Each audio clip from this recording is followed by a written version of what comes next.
Hello সুপ্রিয় শিক্ষার্থী বন্ধুরা, আশা করি তোমরা সকলেই ভালো আছো। অষ্টম শ্রেণীর অলরেডি একটি পার্ট তোমরা দেখে ফেলেছো। পার্ট 1 ছিল সেটি, এটা হচ্ছে পার্ট 2। পার্ট 1 এ ক নিয়ে আলোচনা করা হয়েছে কাজ, এবং পার্ট 2 তে খ এবং গ নিয়ে আলোচনা করা হবে। তো চলো আমরা পার্ট 2 দেখে আসি। দেখার আগে তোমাদের কাছে একটা ছোট্ট রিকোয়েস্ট করব, যতজন ভিডিওটি দেখবে অবশ্যই প্রত্যেকটি স্টুডেন্ট চ্যানেলটিকে সাবস্ক্রাইব করে বেল বাটনে ক্লিক করে রাখবে প্রিয় শিক্ষার্থীরা, সবার আগে যদি ভিডিওগুলো পেতে চাও। আর আমি কিন্তু তোমাদের সাথেই আছি, তোমাদের জুয়েল মাহমুদ স্যার। অবশ্যই আমরা উত্তরগুলো কোনো ধরনের আর এআই জেনারেট করব না, আমরা হচ্ছে এগুলোকে খুব সুন্দরভাবে গুছানো ওয়েতে সঠিকভাবে তোমাদের সামনে উপস্থাপন করব, এটাই হচ্ছে আমাদের মূল উদ্দেশ্য। তো আমাদের ফেসবুক গ্রুপ এবং টেলিগ্রাম চ্যানেলে যুক্ত হয়ে যাও। যুক্ত হওয়ার জন্য ডেসক্রিপশন বক্সে লিংক দেওয়া থাকবে। আর আমাদের এই ভিডিওর যেই কন্টেন্টগুলো, এগুলো কিন্তু তুমি খুব সুপার ওয়েতে এবং এগুলো খুব গোছানো ওয়েতে তোমাদের অ্যান্সারগুলো করা থাকে। তো অ্যান্সার নিয়ে কোনো ধরনের সন্দেহ থাকার কোনো অবকাশই নেই। চলো আমরা প্রশ্ন এবং অ্যান্সার মূল্যায়ন করে আসি। দেখো এটি হচ্ছে তোমাদের প্রশ্নটি, হ্যাঁ। হচ্ছে খ এর যেই, এটা হচ্ছে তোমার খ নাম্বারের। দেখো একটা দেয়াল পত্রিকার জন্য রচনা তৈরি করতে হবে। এখানে রচনার অনেক কিছু দেয়া আছে, এগুলো পড়তে গেলে আসলে টাইম ওয়েস্ট হবে। আমরা মূল বিষয়ে চলে যাই। এখানে রচনাটি অবশ্যই 200 শব্দের হতে হবে। আমি 200 বা 205 শব্দ এমন একটি রচনা তৈরি করেছি। এই রচনাটা বিবরণমূলক, বিশ্লেষণমূলক অথবা তথ্যমূলক, কল্পনা নির্ভর, এইভাবে যে কোনো একটি টপিকসে হতে হবে, এবং সেটা হইলে যুক্তি দিতে হবে অবশ্যই। এখানে দেখো বিবরণমূলকের মধ্যেই কয়েকটা টপিকস দিয়ে দিয়েছে, এবং প্রত্যেকটা টপিকস দিয়ে দিয়েছে। আমরা বিবরণমূলক প্রথম অপশনটা চুজ করব, এবং পাঠাগার নিয়ে আমরা লিখবো এখানে, হ্যাঁ। চলো আমরা উত্তরের দিকে চলে যাই। দেখো দেয়াল পত্রিকার জন্য রচনা, কাজ খ, বিবরণমূলক রচনা। এটি এটি কিন্তু বিবরণমূলক রচনা, যেটা আমি প্রথমেই বলেছিলাম। এই যে 1 নম্বর বিবরণমূলক রচনা, পাঠাগার নিয়ে আমরা এখানে লিখবো। শিরোনাম আমাদের, দেখো শিরোনামটা প্রথমে লিখবা। শিরোনাম লেখার পরে দেখো এখানে আমরা বর্ণনায় যাব। আমাদের বিদ্যালয়ের পাঠাগারটি জ্ঞান অর্জনের জন্য একটি প্রাণকেন্দ্র। পাঠাগার আসলেই জ্ঞান অর্জনের জন্য একটি প্রাণকেন্দ্র এবং সুন্দর জায়গা। কারা কারা পাঠাগার পছন্দ করো অবশ্যই ভিডিওটি কমেন্ট সেকশনে জানিয়ে দিতে পারো। পাঠাগারের মূল কক্ষটি প্রশস্ত ও সুশৃঙ্খল হতে হবে। এখানে বিভিন্ন বিষয়ে শত শত বই রয়েছে আমাদের পাঠাগারে। পাঠাগারে ঢোকার সাথে সাথেই চোখে পড়ে সাজানো গোছানো বইয়ের তাকগুলো। বইগুলো বিষয়ভিত্তিক শ্রেণীবদ্ধ করা হয়েছে, যেমন বিজ্ঞান, সাহিত্য, ইতিহাস, ভূগোল এবং জীবনী ইত্যাদি। পাঠাগারের প্রত্যেকটি বই শিক্ষার্থীদের জন্য অত্যন্ত গুরুত্বপূর্ণ ও সহায়ক। পাঠাগারে পড়াশোনার জন্য আরামদায়ক আসন এবং টেবিলের ব্যবস্থা রয়েছে। প্রতিটি টেবিলে একটি ল্যাম্প রয়েছে, যা পড়াশোনার সময় যথাযথ আলোর ব্যবস্থা করে। পাঠাগারের এক কোণে ছোট্ট ছোট্ট কম্পিউটার রয়েছে, মানে ছোট ছোট কম্পিউটার রয়েছে, যেগুলো শিক্ষার্থীদের ইন্টারনেট সুবিধা দেয়। এছাড়া নিরিবিলি পরিবেশে শিক্ষার্থীরা নিজেদের পড়াশোনায় মনোনিবেশ করতে পারে। পাঠাগারের একদিকে একটি পড়ার ঘর রয়েছে, যেখানে শিক্ষার্থীরা দলগতভাবে পড়াশোনা করতে পারে। এখানে নিয়মিত বই আসে এবং পাঠাগারিক আমাদের সাহায্য করেন প্রয়োজনীয় বই খুঁজে পেতে। পাঠাগারিক হচ্ছে যিনি লাইব্রেরিয়ান, হ্যাঁ, উনি। পাঠাগারে নিয়মিতভাবে পাঠচক্র এবং বই আলোচনা সভা অনুষ্ঠিত হয়, যা শিক্ষার্থীদের পাঠ্যাভ্যাস গড়ে তুলতে সহায়ক।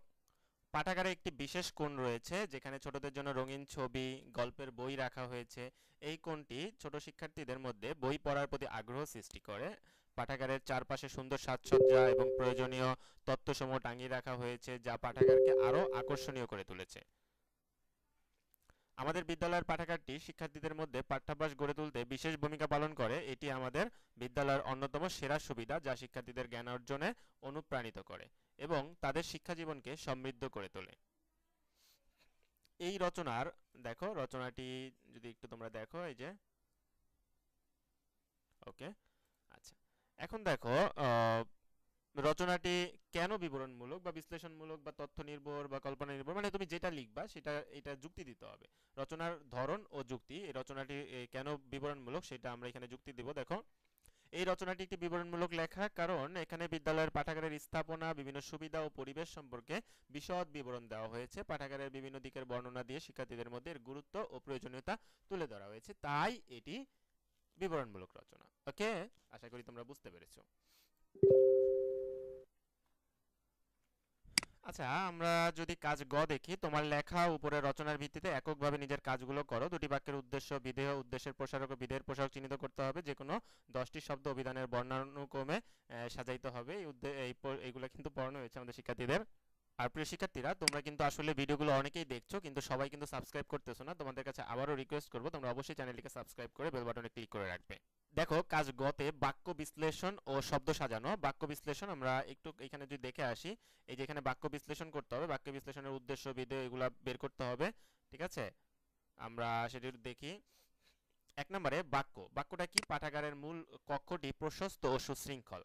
আর যারা কিন্তু আমাদের ভিডিওটি ভালো লাগবে, অবশ্যই কিন্তু কমেন্ট সেকশনে ন্যূনতম একটা কৃতজ্ঞতা বোধ হলেও জানাবে, যাতে আমাদের কাছে সেটা ভালো লাগে যে আমাদের শিক্ষার্থীরা আমাদের ভিডিওগুলো দেখে উপকৃত হচ্ছে, এবং তাদের কাছে আমাদের ভিডিওগুলো বা আমাদের ভিডিওর কোয়ালিটিগুলো তাদের কাছে ভালো লাগতেছে, আমাদের উত্তরের কোয়ালিটিগুলো তাদের কাছে ভালো লাগতেছে। এতে করে আমরা অনুপ্রাণিত হয়ে আরও ভালো কিছু দেওয়ার চেষ্টা করবো ইনশাল্লাহ আমি।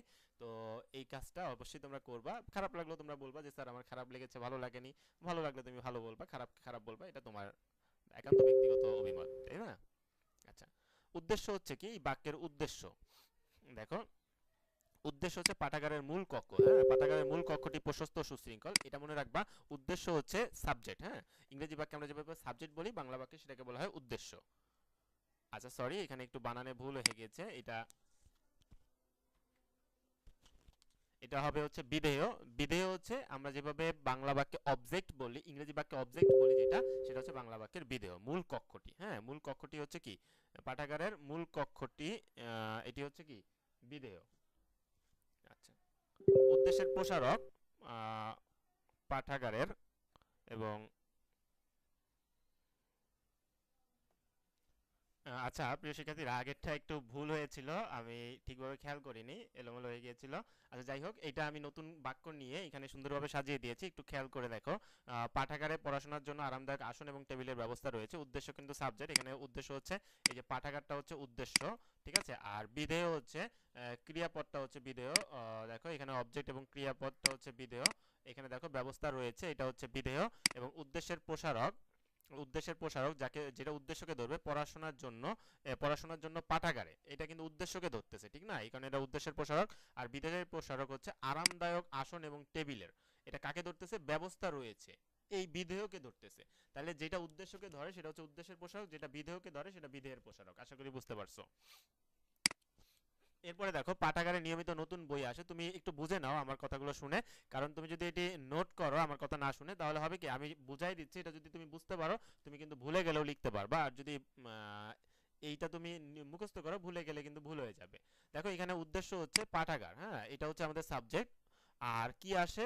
বই আসে। এটা হচ্ছে, দেখো, বই হচ্ছে অবজেক্ট এবং আসে হচ্ছে ক্রিয়া। অবজেক্ট এবং ক্রিয়া মানে হচ্ছে এটা হচ্ছে তোমার বিধেয়। আর উদ্দেশ্যের প্রসারক এই যে নিয়মিত। নিয়মিত কাকে ধরতেছে? নিয়মিত কোথায় আসে? পাঠাগারে কিন্তু আসে, হ্যাঁ, পাঠাগারে আসে। আর কি আসে? নতুন। নতুন পাঠাগারে না নতুন বই? অবশ্যই নতুন বই, যেহেতু নতুনটা বইকে ধরতেছে সেহেতু এটা বিধেয়ের প্রসারক।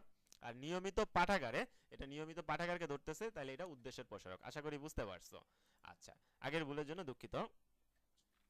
প্রিয় মিষ্টি শিক্ষার্থীরা, আশা করব অবশ্যই তোমরা চ্যানেলটিকে অলরেডি সাবস্ক্রাইব করে ফেলেছো। যারা সাবস্ক্রাইব করনি অবশ্যই এক্ষুনি করে দাও, ওকে? তারপরে দেখো, দ্বিতীয় টাস্কটি দিয়েছে যে কোনো 10টি শব্দ অভিধানের বর্ণানুক্রমে সাজাও। আমরা যদি একটু দেখি, 10টি শব্দ অভিধানের বর্ণানুক্রমে সাজানো হয়েছে। দেখো, আরামদায়ক, আসন, ইতিহাস, উপকরণ, কম্পিউটার, দলগতভাবে, নিয়মিত, পাঠাগার, তারপর হচ্ছে পড়াশোনা, প্রধান, এগুলা কিন্তু সব বর্ণের অনুক্রমে সাজানো হয়েছে। দেখো সরেয়া, তারপর সরেয়া, এখানে দেখো সরেয়া, তারপরে এই যে র, তারপরে দন্ত স, এইভাবে আছে। রস্যই, তারপর কিন্তু রস্যইটা আসছে, তারপর রস্যও আসছে, তারপর ক, তারপরে দ, ন, তারপরে প। হ্যাঁ, এগুলো কিন্তু একটা অক্ষরের পর আরেকটা। তারপরে দেখো প এর পরে কিন্তু ঠ, তারপরে ঢয় শূন্য র, এই কারণে এটা আগে আসছে, এটা পরে আসছে। তারপরে প্রধান, এটা কিন্তু যেহেতু র ফলা আছে, এটা লাস্টে আসছে। বা এখানে আমরা আরেকটা শব্দ অ্যাড করতে পারি। আচ্ছা দেখো, আমি আরেকটু চেঞ্জ করে দিয়েছি। এখানে দেখো একদম অক্ষর অক্ষর সাজিয়ে দিয়েছি। আরামদায়ক, আসন, ইতিহাস, রস্যই, রস্য, ক, দ, তারপর হচ্ছে তোমাদের এই যে ন, তারপরে প, তারপরে ব, তারপরে ভ, এইভাবে দিয়েছি। ঠিক আছে, এই যে তোমাদের উত্তরটি কিন্তু শেষ হয়ে গেল। ওকে, তাহলে চ্যানেলটিকে সাবস্ক্রাইব করো। আজকের মতো কিন্তু আমাদের এখানেই শেষ। আর তোমরা ফেসবুক গ্রুপ এবং চ্যানেলে যুক্ত হয়ে যাও ভিডিও ডেসক্রিপশন বক্স থেকে। আল্লাহ হাফেজ, সকলে ভালো থাকবে, সকলে সুন্দর একটি পরীক্ষা কামনা করে এখানে বিদায় নিচ্ছি। টাটা।